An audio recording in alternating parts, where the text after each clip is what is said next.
Today we're going to go and look through our installation of a hybrid VPL. So it's going to go a little overrun of the Hoistway of it. So if we walk in here first important thing is, per code requirements, which is not sent out by Atlas, is to be in your Hoistway. You need a 110 light with an on and off switch, and also a worker's outlet, so a GFCI outlet, the resettable one, to make sure that you comply to the code for your installation. Now what is sent out by us is we have two cutoffs. So this is our light cutoff. We also have our main disconnect switch, which is on the outside of our Hoistway. We can show you a little bit later to shut off the unit. And this is the lights of our cabin. So this is another light which is independent of our elevator.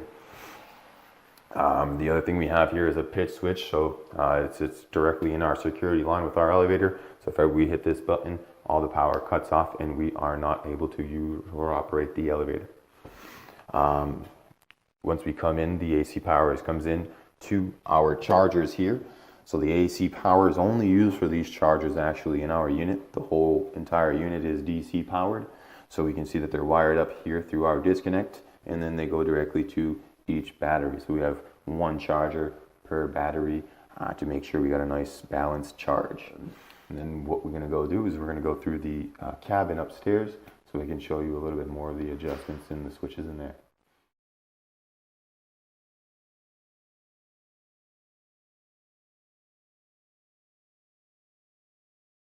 Now we're going to be showing you the inside of the cabin of our hybrid VPL. So as we can see, remember this is a 0-degree unit, so we only have one side entry, same entry exit. This is our control wall, so basically the wall with the COP in it, the control operational panel, is always the one with the rails behind it. So what we want to do is I'm going to go through a little bit process of how to remove this wall. We're going to look what's behind it. So we have our speed governor that's there, and we're going to go and look through the adjustments of the switches we have as well. So our first step is to remove the COP. The whole actually cable is going to be done with a Phillips head screwdriver. I have it on my impact gun. So it's the 4 bolts of each corner.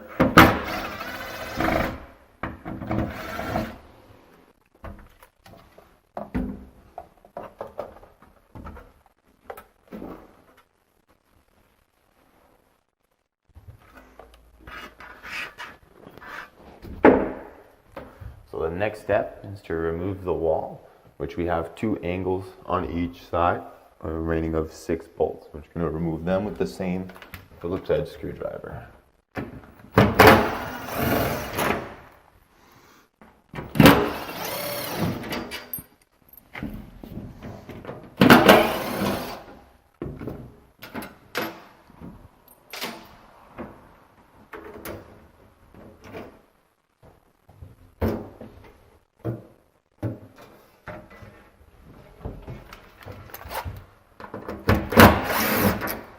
Alright, so once we remove the 2 angle irons on each side, the panel is completely free, and we're able to lift it up and actually slide the lower section towards us. So we lift up and we slowly slide it towards me.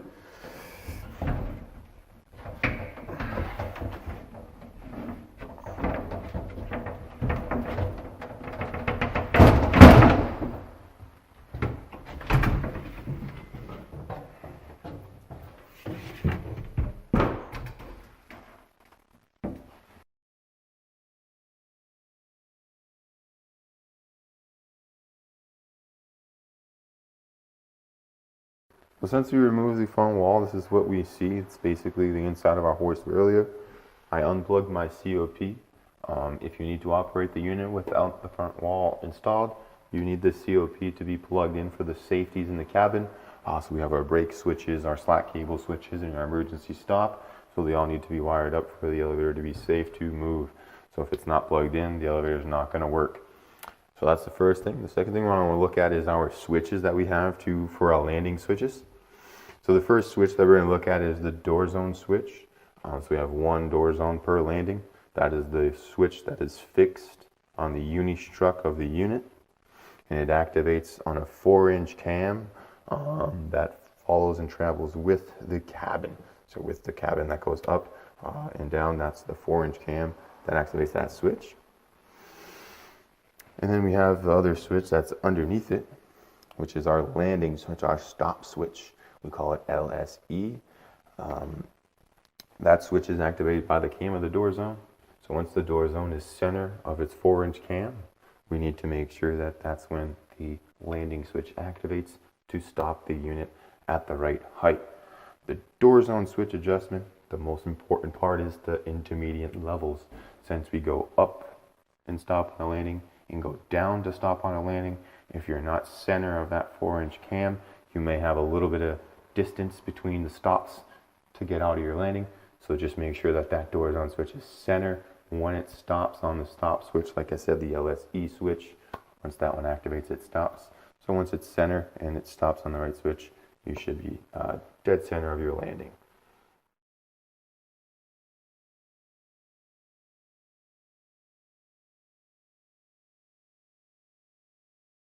So this is our unit's speed governor.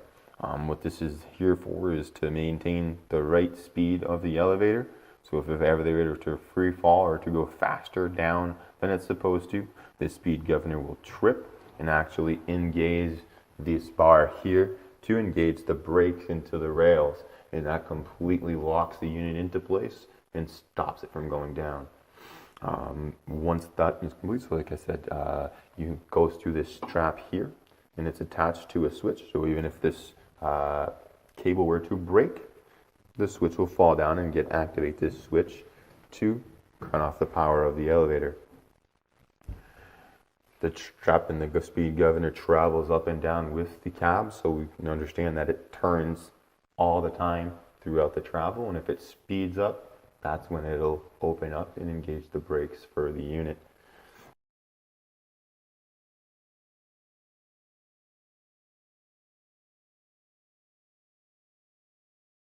So we're going to go through a run through of the upper section of the hoistway of the hybrid VPL. So what we have up here is basically our motor in our gearbox. So basically it's a winding drum unit. So if you see, we have our winding drum here with our cables that basically spoil up to lift and to lower the elevator. That is controlled by the motor and the big gearbox that we have there. We also have a little switch that's above it, so you can see that it moves up. There's a little tiny switch here. If ever the cables were to jump over and to double out or cross over, that'll get pushed up and stop the elevator right away. That's one of our safety switches.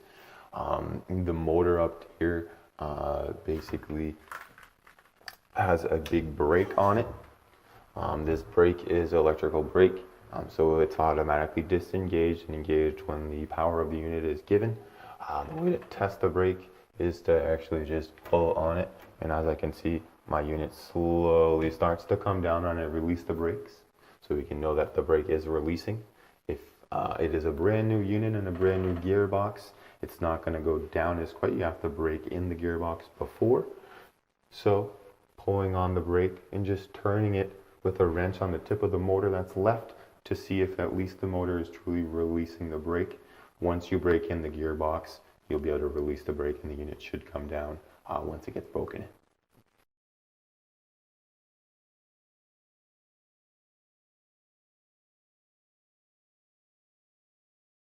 Alright, so right now we're going to go inside the hoistway again, and I'm going to show you guys a little bit about the rails and how to install them and what kind of sections they come into.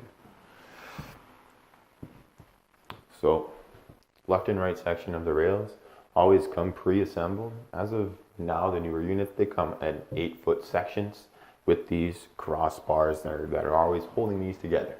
So the way to actually install this is the panel and everything comes together. So your first section is actually like this. You're going to set it down in the bottom of the hoistway. You can see it goes directly on the ground. This is a 4-inch pit that we got. The standard pit is 4 inches. If you have a different pit, that measurement's going to change, of course, but it's going to be custom per job for your installation.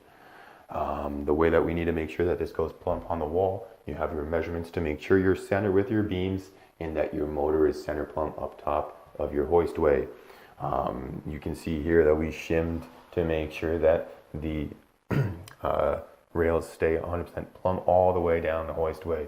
So we don't have any on this side. So you can see that the wall had a little deflection on the lower section here. So we shimmed it out to make sure that they were very 100% parallel.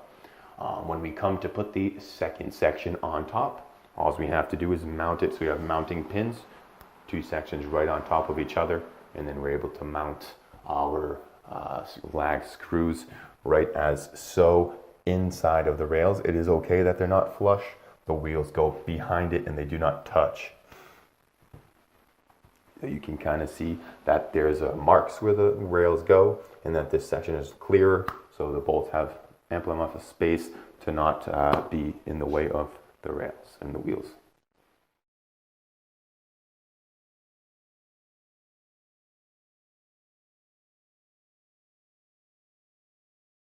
So going back to the two disconnects that we have on our unit, we have our main disconnect that's on the outside of the hoistway, and this is our light cutoff inside of the hoistway. Not to confuse with the light that's for the worker inside of the elevator shaft. It's independent. This is the lights that are inside of the elevator cab.